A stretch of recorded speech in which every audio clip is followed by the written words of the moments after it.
Hello students. In previous video, we had started the first chapter of chemistry in class 11, some basic concept of chemistry, and we will discuss about the classification of matter, and then I will discuss here physical classification of matter. तो जैसा पहले already हम लोग पढ़ चुके थे, तो आज हम लोग यहाँ पे डिस्कस करेंगे फिजिकल क्लासिफिकेशन ऑफ मैटर को, थोड़ा डिटेल पढ़ेंगे।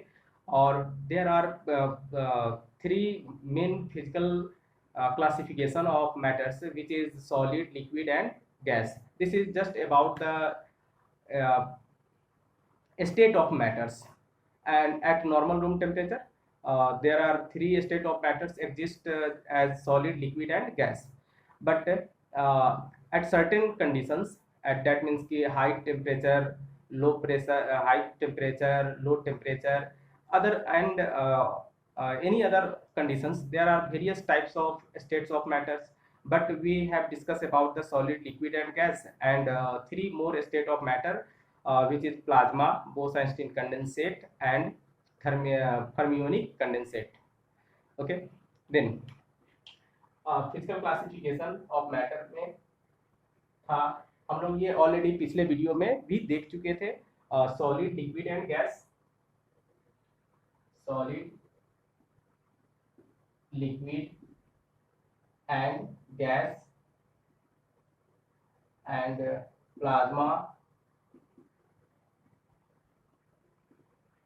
Bose-Einstein condensate and fermionic condensate.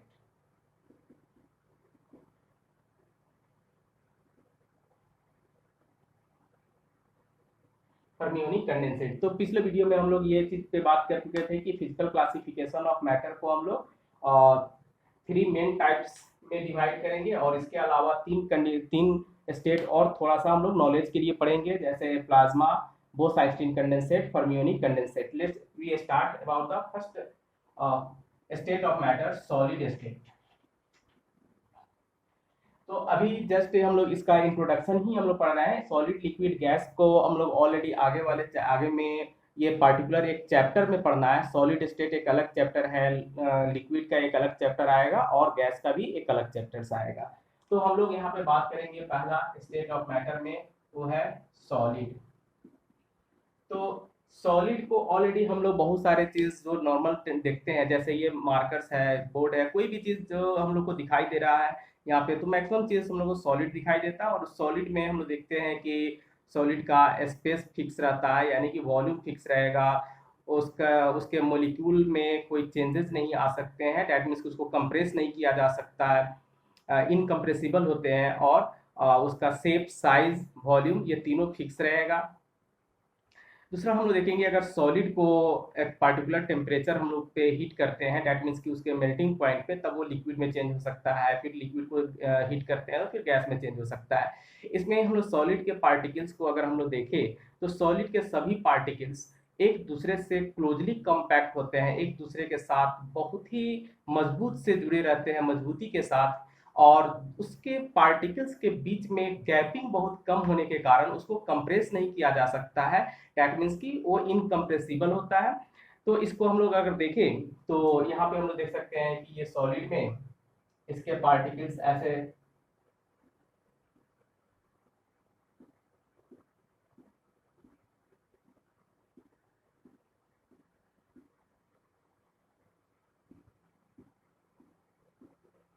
ये सॉलिड का स्ट्रक्चर हो गया। तो इस स्ट्रक्चर में हम लोग क्या देखें कि ये जितने भी पार्टिकल्स है, वो सभी पार्टिकल्स एक दूसरे के साथ काफी स्ट्रांगली बॉन्डेड जुड़े होते हैं, स्ट्रॉन्ग बॉन्ड से जुड़े हुए होते हैं। तो इसको हम लोग कहेंगे कि जो दोनों के बीच, दो पार्टिकल्स के बीच जो फोर्स लगेगा, उस फोर्स को हम लोग बोलेंगे इंटरमोलिक्यूलर फोर्सेस। तो there are high intermolecular forces in the solid state. That means अब इसका हम लोग कैरेक्टरिस्टिक्स थोड़ा सा हम लोग लिख सकते हैं। दैट मीन्स की, तो कैरेक्टरिस्टिक्स में हम लोग लिखेंगे solids are rigid, solids are rigid and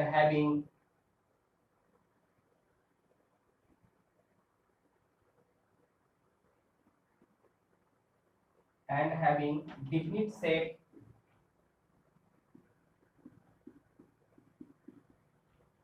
definite shapes, size and volume, definite shape, size and volume. Next बार देखेंगे having high density, solids having high density,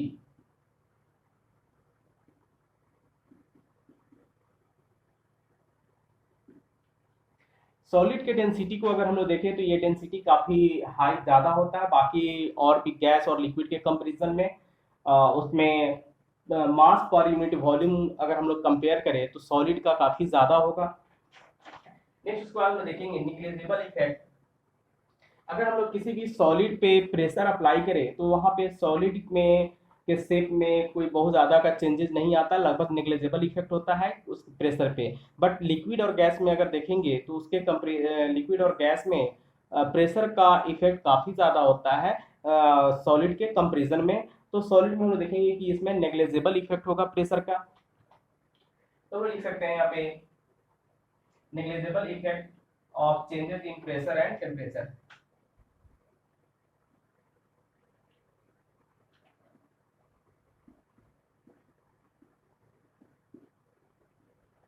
Effect of changes in pressure and temperature, in pressure and temperature।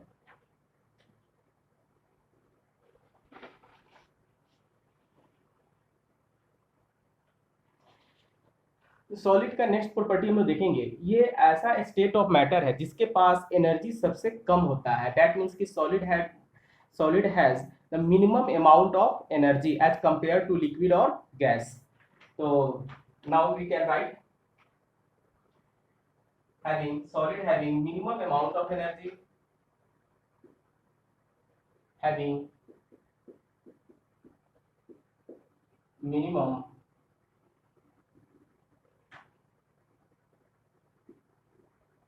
amount of energy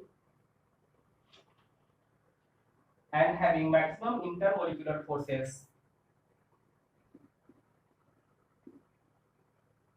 having maximum intermolecular forces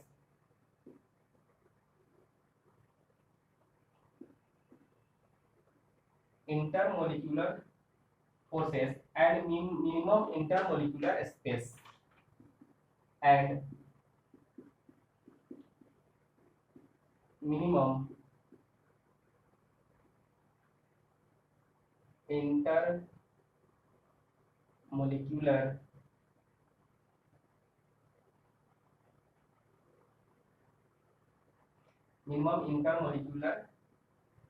spaces. तो इस तरह से ये solid का properties हो गया। नेक्स्ट उसके बाद हम लोग देखेंगे लिक्विड का प्रॉपर्टीज।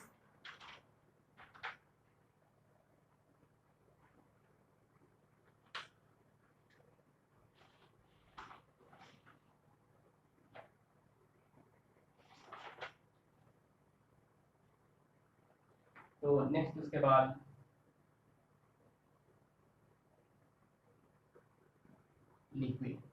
लिक्विड में अगर हम लोग लिक्विड में सॉलिड के कंपैरिजन में लिक्विड को अगर देखें तो लिक्विड के मॉलिक्यूल में उसके इंटरमोलिक्यूलर स्पेसेस काफ़ी ज़्यादा होते हैं सॉलिड के कंपैरिजन में। बीच में बहुत सारा गैप होगा और एक मॉलिक्यूल का दूसरे मॉलिक्यूल के साथ जो फोर्सेस है वो सॉलिड के कंपैरिजन में काफ़ी कम होता है और इसी कम इंटरमोलिक्यूलर फोर्सेस के कारण लिक्विड आसानी से फ्लो कर सकता है। तो ये फ्लो करने की प्रॉपर्टी लिक्विड और गैस में, तो गैस में सबसे ज्यादा, फिर उसके बाद लिक्विड में। जबकि सॉलिड के पार्टिकल्स काफी रिजिड होते हैं, वो एक जगह से दूसरी जगह फ्लो नहीं कर सकते हैं। तो हम लोग यहाँ पे देखेंगे लिक्विड में, ये लिक्विड का पार्टिकल हो गया जिसके बीच इंटरमोलिक्यूलर डिस्टेंसेस सॉलिड के कंपैरिजन में ज्यादा ये। तो अब हम लोग इसका प्रॉपर्टीज हम लोग लिख सकते हैं लिक्विड के बारे में। तो लिक्विड के साथ एक सबसे बड़ा प्रॉपर्टीज क्या है कि लिक्विड को अगर हम लोग जिस कंटेनर में रखेंगे वो उसी कंटेनर के शेप के जैसा अपना शेप बना लेता है। तो डैट मीन्स कि इसका डिफिनिट शेप नहीं हो सकता है। जैसा शेप में रखेंगे, बोतल में अगर रखें तो बोतल के जैसा दिखेगा, ग्लास में अगर रखें तो ग्लास के जैसा दिखेगा। तो डैट मीन्स कि उसी के शेप गेन कर लेता है। अगर हम लोग लिक्विड में दूसरा हम लोग देखते हैं कि लिक्विड का वॉल्यूम फिक्स रहेगा बट शेप और साइज फिक्स नहीं होगा। तो हम लोग यहाँ पे लिख सकते हैं having liquid having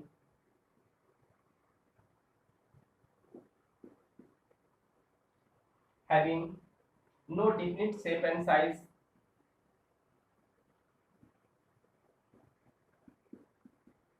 definite shape and size but having fixed volume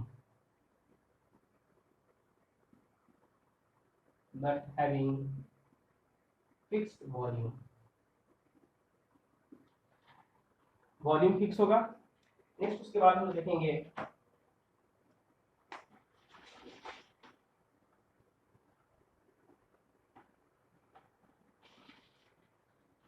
अगर हम लोग लिक्विड में प्रेशर की बात करें तो लिक्विड में प्रेशर लिक्विड पे प्रेशर का इफेक्ट बहुत कम होता है बट सॉलिड से थोड़ा सा ज़्यादा होगा।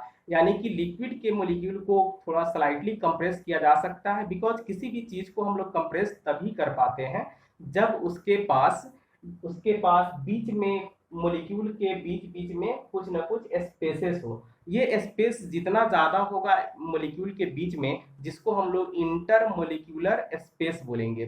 तो ये इंटरमोलिक्यूलर स्पेस जितना ज़्यादा होगा किसी के बीच में उतना हम लोग उसको आसानी से कंप्रेस कर सकते हैं। तो अगर सॉलिड के कंपेरिजन में देखा जाए तो लिक्विड पे प्रेशर का इफेक्ट सॉलिड के कंपेरिजन में थोड़ा ज़्यादा आएगा और गैस से कम होगा।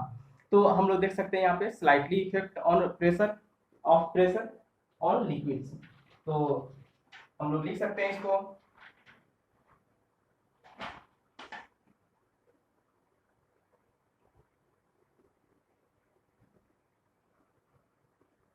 slight effect of pressure and temperature on their volume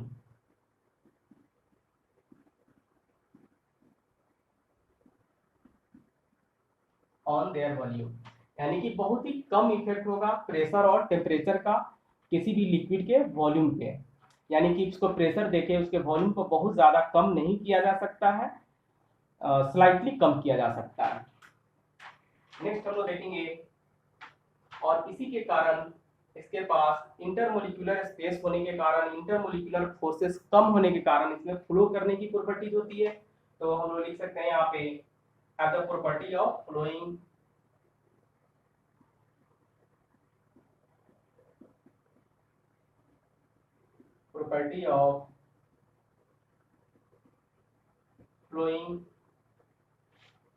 next हम लोग देखेंगे इंटरमोलिक्यूलर फोर्सेस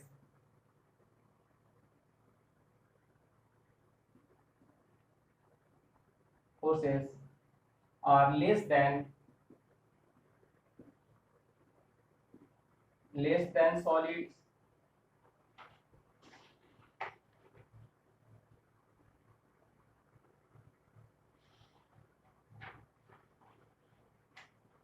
but intermolecular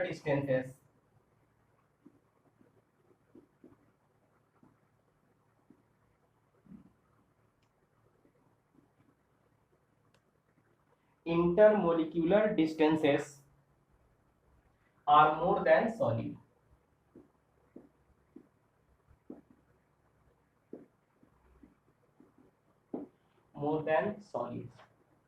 ठीक है। इसके बाद नेक्स्ट स्टेट है वो है गैस। तो गैसियस स्टेट काफ़ी वर्सटाइल स्टेट है जिसमें हम लोग काफ़ी बहुत ज़्यादा प्रेशर अप्लाई करके उसके वॉल्यूम को बहुत ही ज़्यादा कम कर सकते हैं। डैट मीन्स कि इसी कारण से बहुत सारे गैस को कंटेनर में, मतलब एक छोटा सा कंटेनर में भी स्टोर करके रखा जा सकता है। जैसे एलपीजी को हम लोग रखते हैं, तो इस तरह से हम लोग देखें तो गैस का ना तो फिक्स वॉल्यूम होगा, ना तो फिक्स शेप होगा, ना फिक्स साइज होगा। जिस कंटेनर में इसको रखा जाएगा वो पूरे कंटेनर के वॉल्यूम को ऑक्युपाई कर लेता है, इसलिए इसका वॉल्यूम भी फिक्स नहीं हो सकता है। अगर छोटा कंटेनर में रखेंगे पूरे कंटेनर को ऑक्युपाई कर लेगा, फिर अगर बड़ा कंटेनर में भी डालेंगे तो भी उसको भी पूरे कंटेनर वॉल्यूम को ऑक्युपाई कर लेगा। तो इस तरह से गैस का ना तो फिक्स वॉल्यूम होगा, ना शेप होगा, ना साइज होगा। दूसरी चीज हम लोग देखेंगे कि गैस में इंटरमोलिक्यूलर फोर्सेस, यानी कि गैस के मोलिक्यूल के बीच लगने वाले फोर्स जो होते हैं आपस में, वो काफी कम होते हैं, बहुत ही कम, जिसको हम नेग्लेजेबल भी बोल सकते हैं। और इसी टेंडेंसी के कारण गैस में फ्लो करने की प्रॉपर्टी सबसे ज्यादा होती है, और एक जगह से वो दूसरी जगह आसानी से, जैसे हम लोग देखते होंगे, अगर हम लोग रूम फ्रेशनर ले मारते हैं, या फिर एक कॉर्नर पे, रूम के किसी कॉर्नर पे या घर में किसी कॉर्नर पे भी अगर हम लोग डिओड्रेंट लगाते हैं, तो भी ये किसी दूसरे कॉर्नर पे बैठा हुआ आदमी के पास आसानी से चल जाता है, उसको पता चल जाता है। दैट मीन्स कि ये फ्लो करने का जो प्रॉपर्टी है वो काफी ज्यादा होता है। इसके मोलिक्यूल काफी ज्यादा हाई एनर्जी वाले होते हैं, वो एक जगह से दूसरी जगह बहुत तेजी से मूव करते हैं। तो ये गैस में दूसरी चीज है कि इसके बीच चूंकि का मतलब स्पेस बहुत ज्यादा है, तो इसका कंप्रेस भी बहुत आसानी से किया जा सकता है। तो इस तरह से अगर हम लोग कंप्रेस करते हैं तो गैस आसानी से लिक्विफाई हो जाता है, यानी कि इतना नजदीक आ जाता है जितना कि लिक्विड का मोलिक्यूल होता है। तो लिक्विड के मोलिक्यूल इतना जब नजदीक आ जाएगा तो हम लोग कहते हैं कि गैस क्या हो गया, लिक्विफाई हो गया। ठीक है, तो गैस का प्रॉपर्टी हम लोग देखेंगे। हालांकि ये सभी स्टेट को अलग अलग चैप्टर में काफी डिटेल पढ़ना है, और उसके बहुत सारे प्रॉपर्टीज को भी पढ़ना है। तो अभी हम लोग यहाँ पे जस्ट इंट्रोडक्शन के तौर पे ही देख रहे हैं। तो अब हम नेक्स्ट देखेंगे गैसियस स्टेट। थर्ड है हम लोग का गैस। तो गैस का पार्टिकल अगर हम देखेंगे तो ये पार्टिकल काफी एक दूसरे से काफी डिस्टेंस पे होंगे, ऐसे। तो इस तरह से particles are particles are far apart from each other,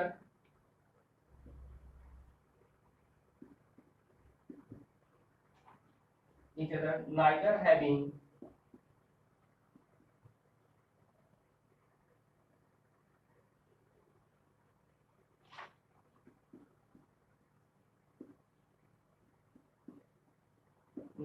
having fixed shape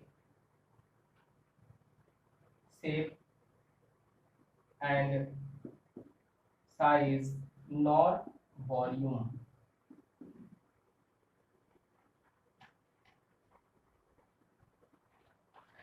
fill completely, जिस वेसल में रखा जाएगा उसको पूरी तरह से कंप्लीटली फिल कर लेगा, इसलिए हम लोग यहाँ पे लिखेंगे fill completely any vessel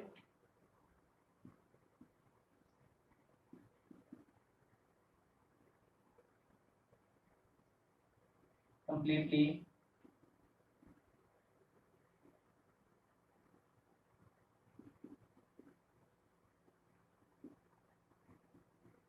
any vessels having minimum or negligible intermolecular forces, having minimum, यहाँ पे मिनिमम लिख रहे हैं, दैट मीन्स कि बाकी स्टेट के कंपैरिजन में इसका जो इंटरमोलिकुलर फोर्सेस होगा वो सबसे कम होगा, इसलिए यहाँ पे हम लोग मिनिमम लिख रहे हैं। हैविंग मिनिमम और negligible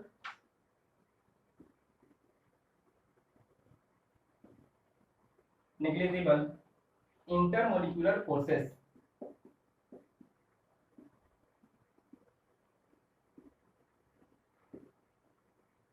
intermolecular forces and maximum intermolecular distances and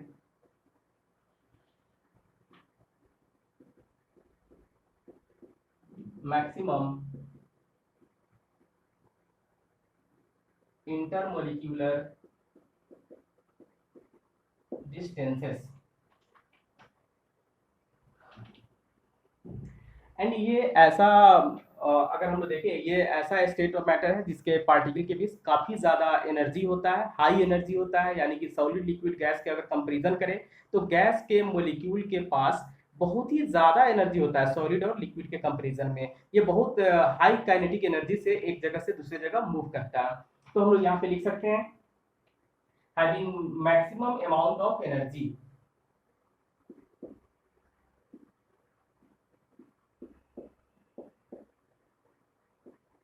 maximum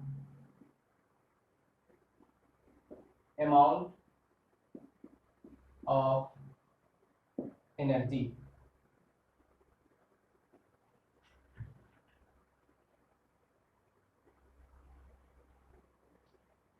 तो ये हम लोग का स्टेट ऑफ मैटर है। और स्टेट ऑफ मैटर में हम लोग देखेंगे यहाँ पे कि सॉलिड लिक्विड और गैस, अगर हम लोग सॉलिड को, सॉलिड है, लिक्विड में चेंज करना चाहते हैं तो इसको अगर हम लोग सॉलिड को हीट प्रोवाइड करते हैं, हीट एनर्जी ऐड करेंगे, दैट मीन्स कि यहाँ पे हम लोग इसको ऐसे लिख सकते हैं प्लस हीट, तो ये लिक्विड में चेंज होता है। और लिक्विड को भी अगर हम लोग यहाँ पे हीट ऐड करेंगे तो ये गैस में चेंज हो जाएगा। उसी तरह से गैस को अगर हम लोग लिक्विड में चेंज करें तो गैस को अगर हमको लिक्विड में चेंज करना होगा तो फिर से हीट को, जितना हीट हम लोग लिक्विड को गैस में बनने के लिए दिए हैं उतना ही हीट को फिर से हम लोग माइनस करेंगे। इस तरह से फिर लिक्विड को अगर सॉलिड में चेंज करना हो तो भी यहाँ पे हम लोग माइनस हीट करेंगे। तो इस तरह से गैस, सॉलिड को लिक्विड, लिक्विड को गैस में चेंज कर सकते हैं। गैस को करना अगर हम लोग ठंडा करते हैं, दैट मीन्स की हीट को माइनस करने का मतलब हो गया कि उसको हम लोग कूल कर रहे हैं, ठंडा कर रहे हैं। तो कूल करेंगे तो क्या होगा, ये लिक्विड में चेंज होगा। लिक्विड को और ज्यादा कूल करेंगे तो ये सॉलिड में चेंज हो जाएगा। तो इस तरह से इसके प्रोसेस को अगर हम लोग देखें तो हम लोग कहेंगे यहाँ पे ये सॉलिड है, ये लिक्विड एंड ये गैस। सॉलिड से गैस में इसका जो प्रोसेस है, जैसे सॉलिड से गैस में चेंज करने वाले process, gas to liquid, liquid to solid and reverse, solid to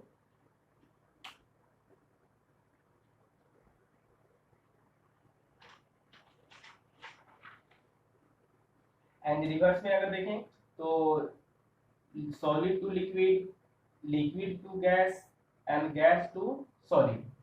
तो इस तरह से इस प्रोसेस को हम लोग बोलते हैं सॉलिड टू लिक्विड। सॉलिड से लिक्विड में चेंज करने को हम लोग बोलेंगे मेल्टिंग, मेल्टिंग।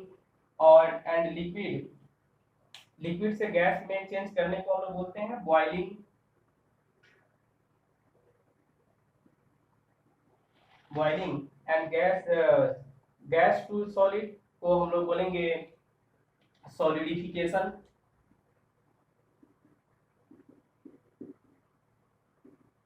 सॉलिडिफिकेशन। तो ये प्रोसेस है। उसी तरह से रिवर्स अगर होगा तो रिवर्स में हम लोग देख सकते हैं यहाँ पे अगर सॉलिड टू गैस, तो सॉलिड और सॉलिड को गैस में चेंज करने को हम लोग बोलते हैं इसका सब्लिमेशन। सॉलिड टू गैस को हम लोग बोलेंगे sublimation, sublimation. Gas to liquid तो ये हो गया condensation, condensation. And liquid to solid, liquid to solid को हम लोग बोलेंगे फ्रीजिंग। तो ये एक प्रोसेस हो गया। तो नेक्स्ट हम लोग उसके बाद देखें तो ये solid to liquid, liquid to gas, ये सब ऑलरेडी आप लोग 9th 10th में भी पढ़ चुके होंगे, बट हम लोग को यहाँ पे थोड़ा सा जानना था इसलिए हम लोग इसको पढ़ रहे हैं। नेक्स्ट उसके बाद हम लोग का था फोर्थ स्टेट ऑफ एनर्जी, जिसको हम लोग बोलेंगे कि नॉर्मल रूम टेम्परेचर पे ये एग्जिस्ट नहीं करता है। और वो फोर्थ स्टेट है हम लोग का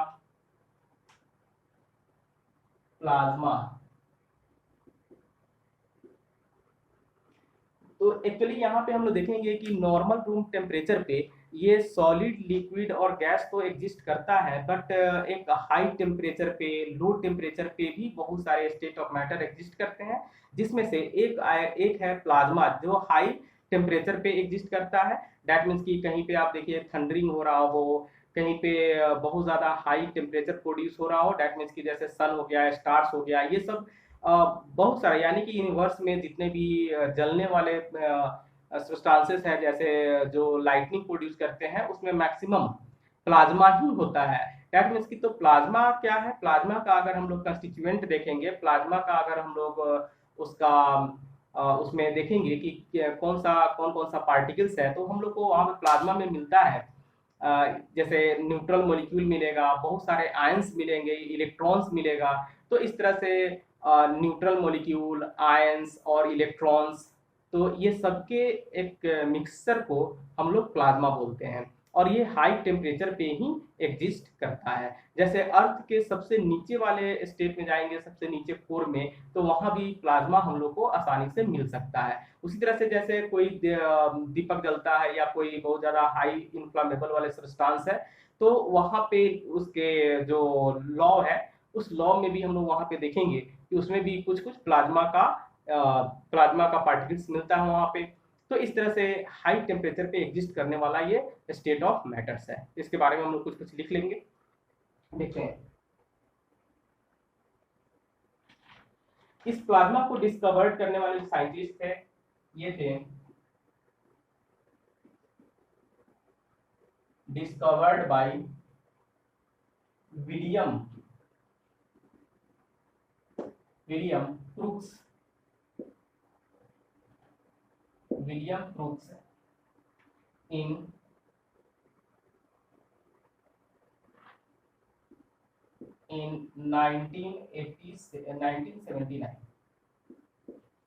1979, and the mixture of ions, electrons and neutral atom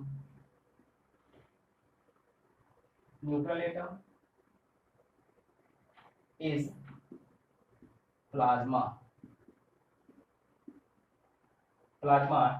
which exists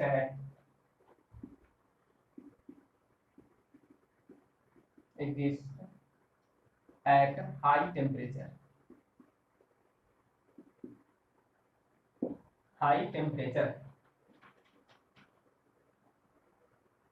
और ये प्लाज्मा कब कब एपियर्स होगा, ऑलरेडी हम लोग बात कर चुके थे कि ये थंडरिंग में, बोल्ट के समय, इस समय एपियर्स होता है।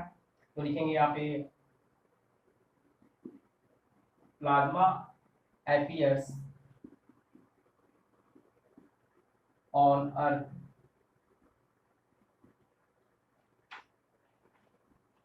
only in places like lightning,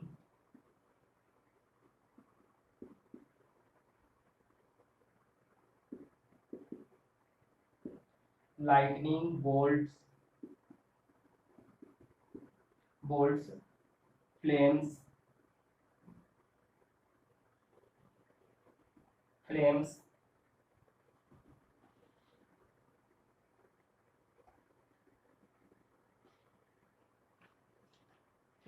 auras,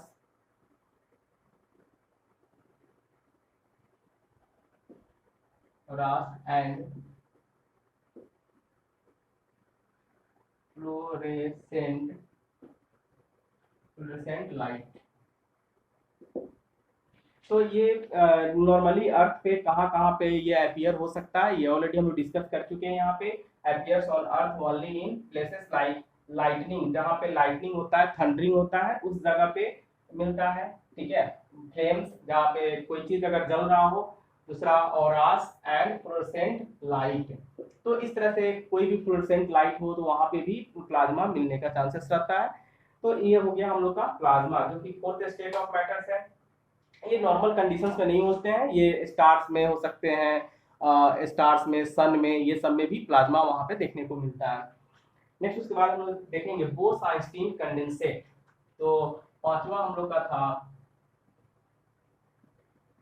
Bose Einstein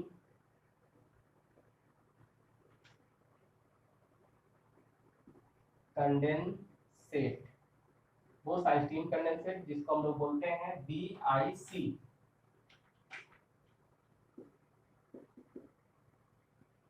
BEC, BEC, Bose Einstein condensate. तो ये बोस आइंस्टीन कंडेंसेट क्या है?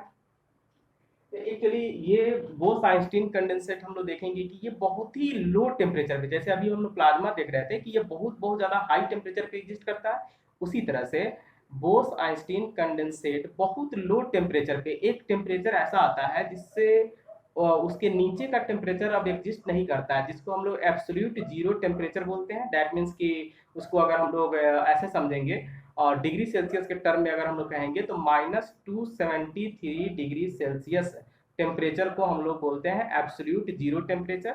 और एब्सोल्यूट जीरो टेम्परेचर एक ऐसा टेम्परेचर है जिसके बाद उसके मतलब सबसे मिनिमम टेम्परेचर, और उस टेम्परेचर पे कोई भी गैस एग्जिस्ट नहीं करता है। यानी कि वो इतना कम टेम्परेचर है, जैसे आपको पता है कि अगर हम लोग टेम्परेचर कम करेंगे तो गैस क्या होगा, लिक्विड में चेंज हो जाता है, और ज्यादा टेम्परेचर अगर कम करेंगे तो लिक्विड सॉलिडिफाई हो जाता है। तो ये एब्सोल्यूट जीरो टेम्परेचर क्या है, मैक्स मिनिमम टेम्परेचर है जहां पे कोई भी गैस एग्जिस्ट नहीं करता है। वो गैस क्या हो जाएगा उस टेम्परेचर पे, या तो लिक्विफाई हो जाएगा या सॉलिडिफाई हो जाएगा।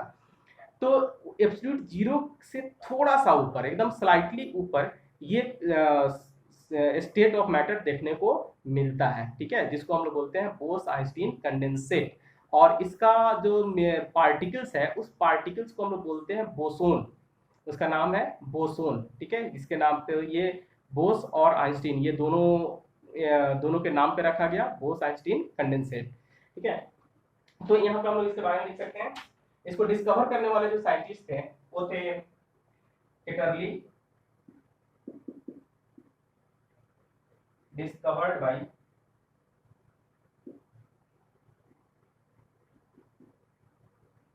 केटरली, Cornell Cornell and वीमानी,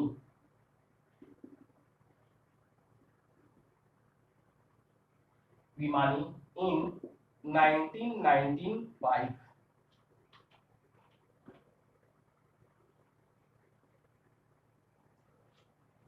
1995 it is formed by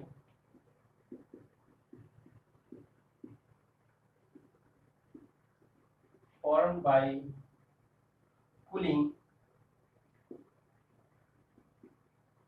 matter to near absolute zero temperature, absolute zero. It is made up of bosons,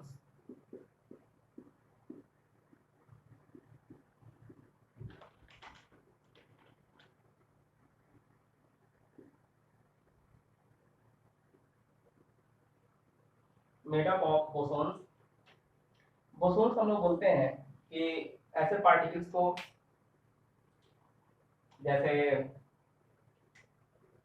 जो एक बोस आइंस्टीन स्टैटिस्टिक्स को फॉलो करता है, ये हायर क्लासेस में आप लोग पढ़िएगा जैसे BSc MSc में, तो वो तब वहाँ पे बोसोन्स के बारे में डिटेल्स हम लोग को मिलेगा। बोसोन्स एक्चुअली क्या है कि बोस आइंस्टीन का एक मैथमेटिक्स कैलकुलेशन है, उस कैलकुलेशन के आधार पे जो पार्टिकल्स स्टैटिक्स के आधार पे जो फिट बैठता है उसी को बोसोन बोला जाता है। तो यहाँ पे बोसोन्स को हम लोग थोड़ा सा डिस्क्राइब कर सकते हैं, यहाँ पे ब्रैकेट में यहाँ पे देखते हैं,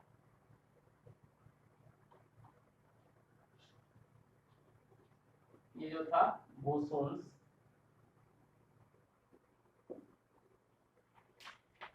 ये है पार्टिकल्स दैट ओबे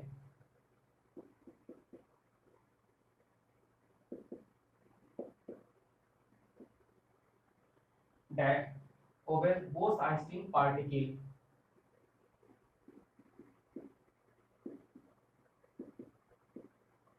Einstein particle statistics,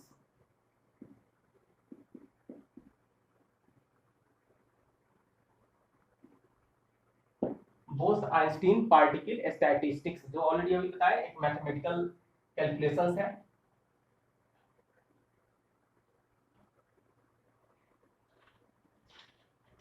नेक्स्ट है हम लोग का लास्ट, वो है फर्मियोनिक condensate. 6 फर्मियोनिक condensate.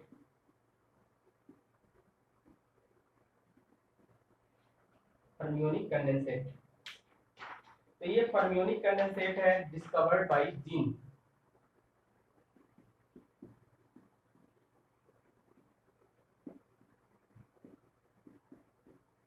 Discovered by gene in 2003।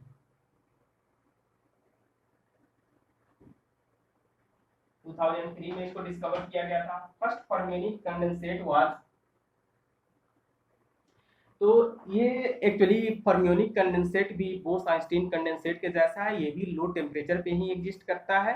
But इसमें से बोस आइंस्टीन कंडेंसेट और फर्मियोनिक कंडेंसेट में थोड़ा सा डिफरेंस है कि उसके बोस आइंस्टीन कंडेंसेट के जो पार्टिकल्स है उसको बोसोन कहा जाता है, और फर्मियोनिक कंडेंसेट के जो पार्टिकल्स है उसको फर्मियोन्स कहा जाता है।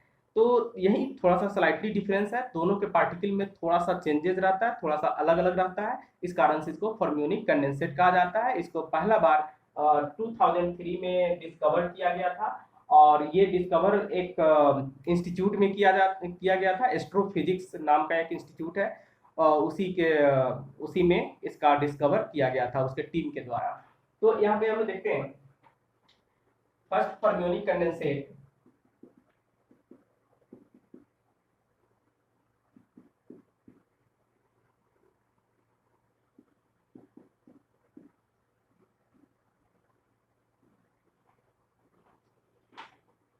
Condensate was created in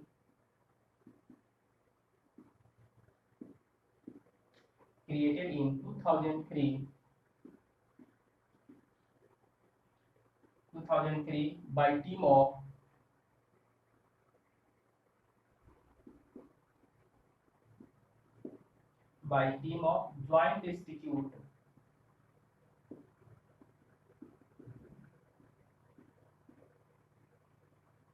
Joint Institute for laboratory astrophysics,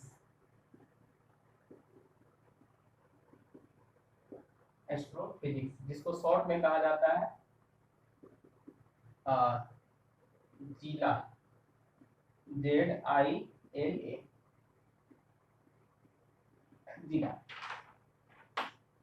तो ये इंस्टीट्यूट था joint institute for laboratory astrophysics.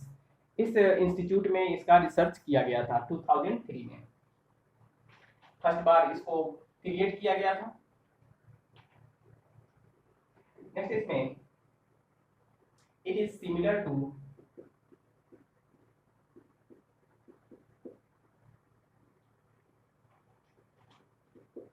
Bose-Einstein condensate, but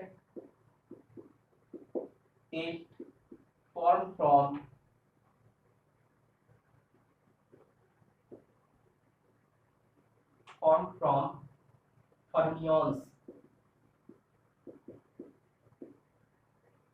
fermions instead of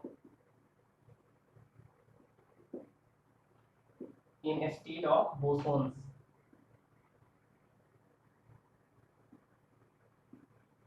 तो जैसा कि ऑलरेडी हम लोग बात कर चुके हैं कि ये बोसोन के बदले में इसके पार्टिकल्स को फर्मियोन्स बोला जाता है, इसलिए हम लोग इसको बोलते हैं फर्मियोनिक condensate.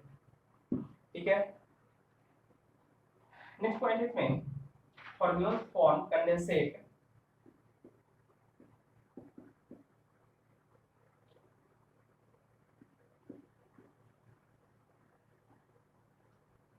form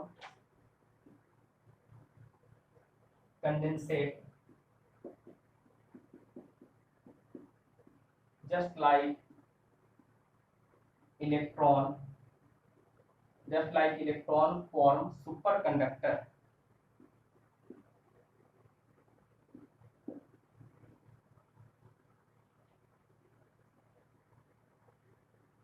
just like superconductor। तो ये फॉर्मियंस जो पार्टिकल्स हैं जिसको हम लोग फॉर्मियोनिक कंडेंसेट बोलते हैं, तो ये इस तरह से कंडेंसेट प्रोड्यूस करता है जैसे कि इलेक्ट्रॉन सुपर कंडक्टर का काम करता है, उसी तरह से ये फॉर्मियंस भी सुपर कंडक्टर, यानी कि इलेक्ट्रॉन जिस तरह से सुपर कंडक्टर का काम कर रहा है उसी तरह से ये भी एक कंडेंसेट फॉर्म करता है। ठीक है, तो ये हम लोग का स्टेट ऑफ मैटर का फिजिकल क्लासिफिकेशन हम लोग का खत्म हुआ। और हमेशा याद रखिएगा कि ये हम बहुत बेसिक लेवल से हम लोग आगे बढ़ रहे हैं, और इसको अगर आप कंटिन्यू देखते रहे तो फिर हम लोग धीरे धीरे बेसिक से फिर हम लोग हायर तक जाएंगे और जेई मेन एडवांस लेवल तक भी हम लोग जाएंगे। लेकिन पहले बेस अच्छे से आपको कर लेना है, और जैसे जैसे बेस मजबूत होते जाएगा फिर आप आगे वाले जो वीडियो है, आगे वाले जो स्टडीज है उसको बहुत अच्छे से आप समझ पाएंगे। और न्यूमेरिकल्स, क्योंकि आगे आने वाला फिजिकल केमिस्ट्री में काफी न्यूमेरिकल्स है, मोल कंसेप्ट में बहुत न्यूमेरिकल्स है, तो ये सब न्यूमेरिकल्स हम लोग समझ पाएंगे। तो बेस पहले अच्छे से हम लोग करते जाएंगे। ठीक है, नेक्स्ट अगर वीडियो से रिलेटेड आपको कोई भी प्रॉब्लम हो, कुछ भी डाउट हो, तो आप मेरे नंबर पे मैसेज कर सकते हैं। कोई जो भी डाउट, अगर आपको पढ़ते समय कुछ भी डाउट अगर आता हो तो आप उस डाउट को आप मेरे व्हाट्सएप नंबर पे मैसेज कर सकते हैं। अगर आपको बात करना हो तो बात भी आप कर सकते हैं, अगर हम फ्री रहेंगे तो आपको कॉल जरूर जवाब देंगे। ठीक है, तो यहाँ पे आप इस नंबर पे कर सकते हैं, व्हाट्सएप नंबर 9304438943। आशुतोष सर,